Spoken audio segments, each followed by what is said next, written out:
Yo, family, what's going on? What's going on, right? So let me show y'all something real quick, right? Now, in this video, it's going to be about how to stop a police officer from overstepping and gaining jurisdiction over you. YouTube recently deleted this video. It was talking about I was bullying someone or harassing, but that was false because there was no individual that I was targeting, right? But let me show y'all something, right? Remember, a lot of times I tell you guys, don't challenge jurisdiction, get out of jurisdiction. So if you want to find out how did the officer gain jurisdiction over you, I tell everybody, go back to your arrest complaint. Now, I don't live here no more, so it don't really matter if I show y'all this, right? So the arresting officer in this case, his name was Zachary Cressett, right? His badge number is 9596.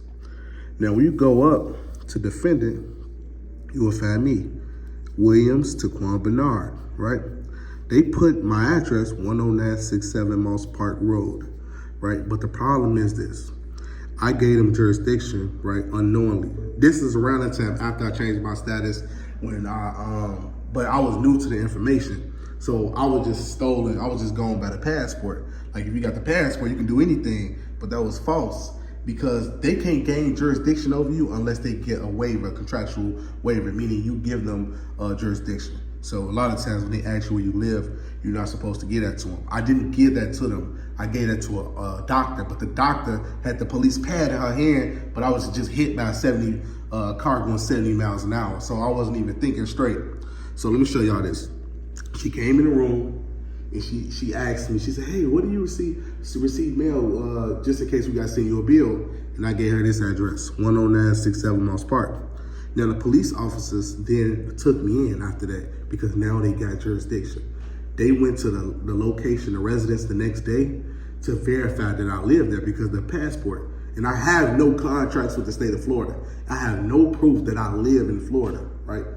So this is the address that they use, right? 10967 Moss Park, right? I currently don't live there. But this is just showing you guys how they gain jurisdiction over an individual by giving up an address. Also, if you have licenses in the state, you must surrender registration. You must surrender them because they have your address on there. Now, if you don't want to have any contracts with the state, you have to get rid of those. I don't care if it's expired. You have to invalidate those. Invalidate meaning they cannot use that against you, right? It's proof of gaining jurisdiction. So since I have no contracts in the state of Florida, this was the last tangible thing that they have with me. They will never get that again. But this is showing you guys how they get jurisdiction. Read your arrest affidavit. Your address should pop up. And then it popped up again on the second one. So this is the full affidavit, right? This is my full affidavit on everything that he's seen and stuff like that. They even said Taquan stated that he followed common law practices, that they had jurisdiction, but it was my silly ass mistake that I didn't know how they gain jurisdiction. It's all about the address. I keep telling y'all this. Do not listen to anyone talking about this trust shit, affidavit. It's all about address. If you try to go in court talking about trust, you will keep going to court. If you want to avoid jail, get out of contracts and never admit to an address. I promise you that it'll save you a lot of times. Watch all of my videos. In all of my videos, the police asked me, where do I live? And I said, the United States of America Republic. Don't ever say you live in a fictitious jurisdiction. So this is just to stop them from gaining jurisdiction. Read your arrest complaint and you will always find your address on file. Please read the affidavits and the arrest complaints, and then you will find out how did they gain jurisdiction. And it's always the same thing. People been studying 40 years. I said this already. People been studying this stuff for 40 years, and this has been the simplest thing that pulled you in.